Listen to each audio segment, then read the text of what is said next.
जंगल में लकड़ी काट रहे श्रमिक ने अचानक एक अद्भुत दृश्य देखा। एक सहयोगी को लगता है कि एक व्यक्ति के छाया चित्र से काटा गया है। दो श्रमिकों को लगा कि यह वसंत महोत्सव के बाद की थकान का असर है। छुट्टियों के दौरान बहुत अधिक टिकटॉक देखने के कारण ऐसा हुआ, लेकिन वह चिंतित थे और उन्होंने उतरकर जांच करने का फैसला किया। श्रमिक ने हाथ में कुल्हाड़ी उठाई और जंगल की ओर चल दिया। हालांकि इसके बाद जो दृश्य उसने देखा वह और भी चौंकाने वाला था। जमीन पर फैले हुए मानव अंग और खून देखकर वह असहज हो गया। उसे एहसास हुआ कि यह उसकी आंखों का भ्रम नहीं था। उसका सहकर्मी शायद पहले ही घबराया हुआ मजदूर डर गया कि वह भी यहाँ मर जाएगा, इसलिए वह तुरंत दौड़ पड़ा। लेकिन अनजाने में वह एक जाल में गिर गया। नीचे तीखे लकड़ी के कांटों से भरा हुआ था। सौभाग्य से वह श्रमिक फुर्तीला था और नीचे नहीं गिरा। उसने मुश्किल से ऊपर चढ़कर अपना हथियार उठाया और भागना जारी रखा। हालांकि वह बस 2 कदम ही भागा था कि फिर से गिर गया। जब व्यक्ति की किस्मत खराब होती है तो वह सच में खराब होती है। इस बार मजदूर को सीधे झूठ की रस्सी से लटका दिया गया। अगले ही क्षण एक नरभक्षी उसकी ओर बढ़ने लगा।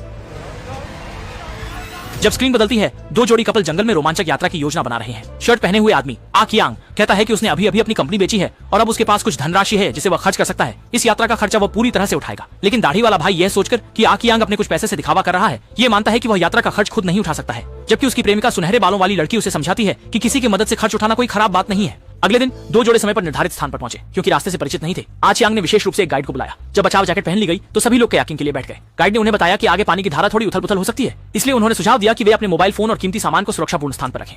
अन्य 3 लोगों ने अपने मोबाइल फोन दे दिए, लेकिन ह्यूमन ने मना कर दिया। गाइड ने यह देखकर कुछ नहीं कहा और फिर गाइड के साथ एडवेंचर पर निकल पड़े। वे नदी के साथ जंगल की गहराई में आगे बढ़े। गाइड ने ध्यानपूर्वक सभी को इस नदी की कहानी बताने लगे। कहा जाता है कि यह नदी देवी के आंसुओं से बनी है। देवी ने यहाँ की सुंदरता देखकर भावुक होकर आंसू बहाए। फिर गाइड ने सबको एक और कहानी सुनाई।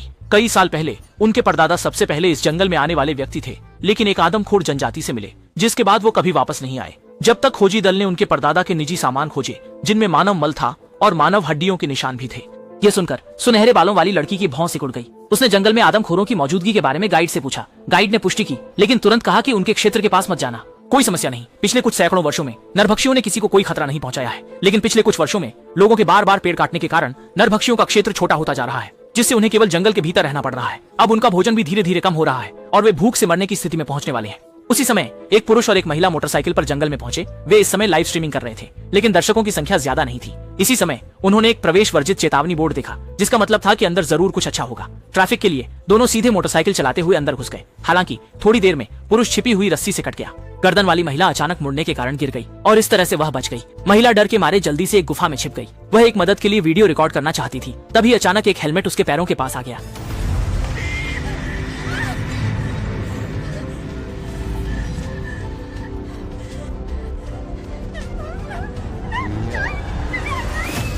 दूसरी ओर कुछ लोगों ने पहले ही कैंपिंग के लिए सबसे अच्छा स्थान चुन लिया था, इसलिए सूरज ढलने से पहले जल्दी से लकड़ियों में आग लगा दी। अन्य कुछ लोग झूला तैयार कर रहे थे। आसमान धीरे धीरे अंधेरा होने लगा। गाइड जानता था कि गोरी लड़की को नरभक्षी जनजाति में विशेष दिलचस्पी थी, इसलिए वह उसके साथ बैठ गया और एक और कहानी सुनाने लगा। कहा जाता है कि जब नरभक्षी शिकार पकड़ते हैं तो वे तुरंत उन्हें नहीं मारते। वे पहले शिकार के टखने को घायल करते हैं, फिर उन्हें छोड़ देते हैं ताकि उनके बच्चों द्वारा उनका पीछा किया जा सके। इसका उद्देश्य उनके बच्चों को प्रशिक्षण देना होता है ताकि वे तेजी से शिकार करना सीख सकें।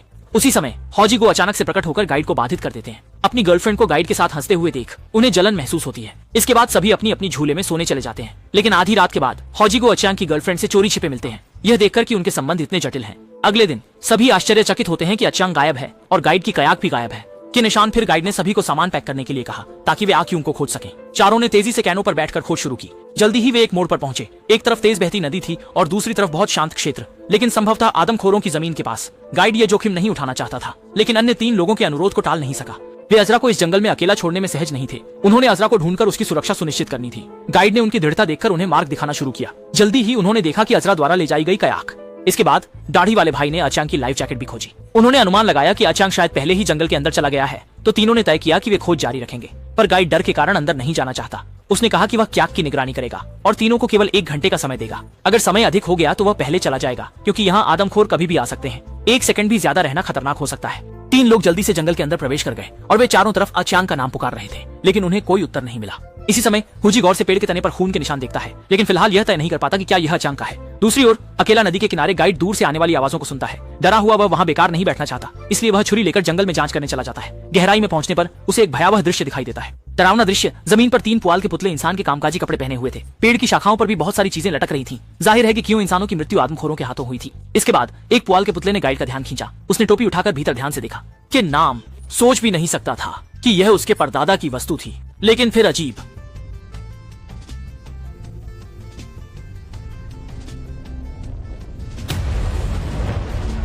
उसके रोंगटे खड़े हो गए। गाइड 100 मीटर की दौड़ लगाकर फिर से क्या के पास आ गया।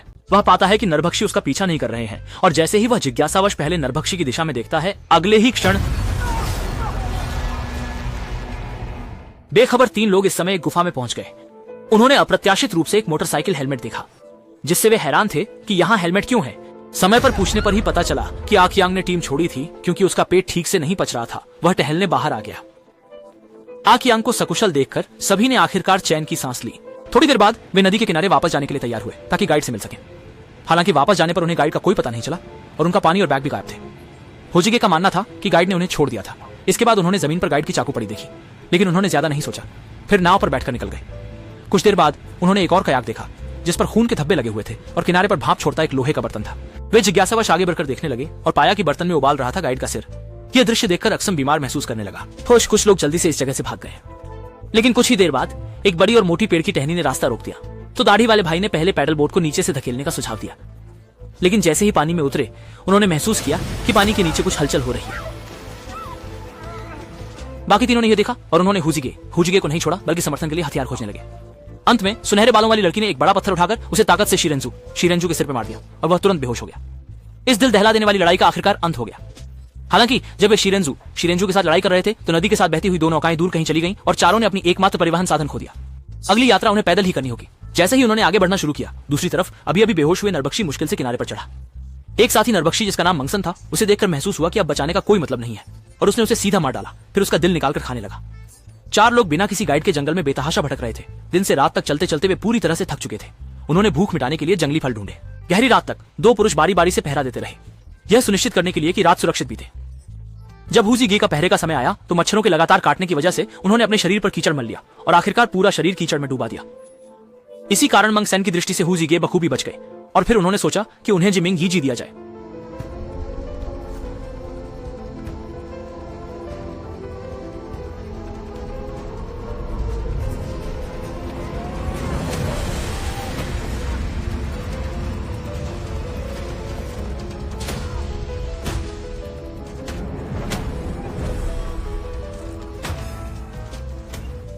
हालांकि हुजिगे ने अपनी लड़ाई क्षमता को थोड़ा ज्यादा समझ लिया था।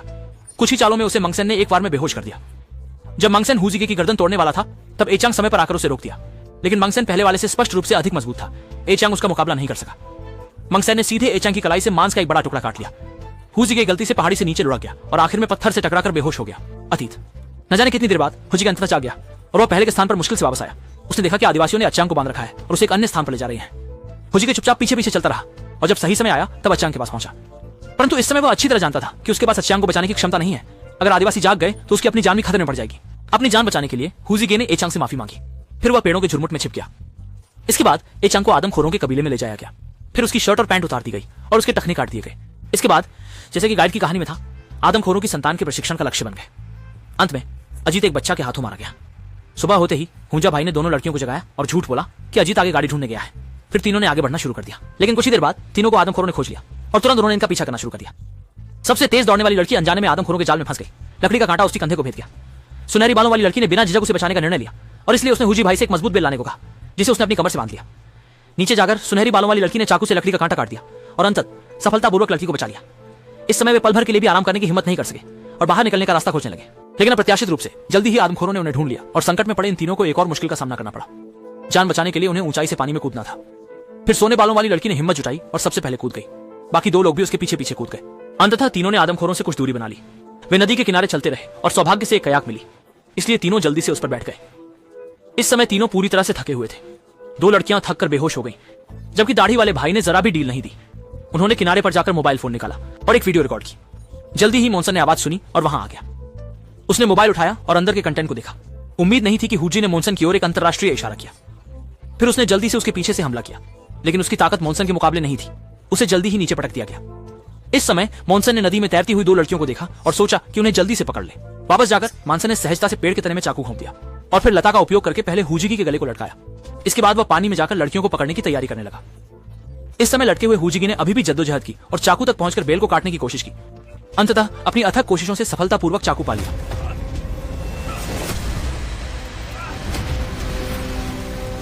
इस समय मंगसन पहले ही पानी में कूद चुका था। दोनों लड़कियां आखिरकार जाग गईं और बंधन से मुक्त हुए दाढ़ी वाले भाई तुरंत वहां पहुंच गए। इस बार दाढ़ी वाले भाई आखिरकार एक बार जीत गए। उनके दिमाग में आंख अंकन हुई कि छवि जब उन्हें नरभक्षियों द्वारा मारा गया था, इसलिए अपने गुस्से को ताकत में बदलते हुए उसने मंगसंगी की दरांती का उपयोग करके उसका सिर काट दिया। हालांकि उसने अभी ही राहत की सांस ली थी और अधिक नरभक्षी आ गए। दो बहनों की रक्षा के लिए होजिगे ने खुद को बलिदान करने का निर्णय लिया। वह दृढ़ कदमों से नरभक्षियों की ओर बढ़ा और उनके साथ एक जबरदस्त संघर्ष शुरू किया। लेकिन विरोधियों की संख्या अधिक होने के कारण अंत में कोई चमत्कार नहीं हुआ और उसे आदमखोरों ने चाकू से मार डाला, जबकि दोनों लड़कियां सौभाग्य से जंगल से बाहर निकल आईं और समय पर गुजर रही एक कार ने उन्हें बचा लिया। ऊपर दिया गया है 2025 की डेनमार्क की थ्रिलर फिल्म ब्लड रिवर की पूरी कहानी। कुल मिलाकर फिल्म की थ्रिलर माहौल का चित्रण बहुत अच्छा किया गया है, जो व्यक्ति को वास्तविकता का अनुभव कराता है। विशेष रूप से जब मुख्य पात्र समूह जंगल में गहराई तक जाता है तो नरभक्षियों की क्रूरता और जंगल की दुश्वारियों से उत्पन्न दोहरी दबाव का सामना करना दर्शकों को बेहद रोमांचित करता है। अगर आप इंद्रियों में रुचि रखते हैं तो आप मूल फिल्म देख सकते हैं। धन्यवाद आपका देखने के लिए। हम अगले वीडियो में मिलेंगे।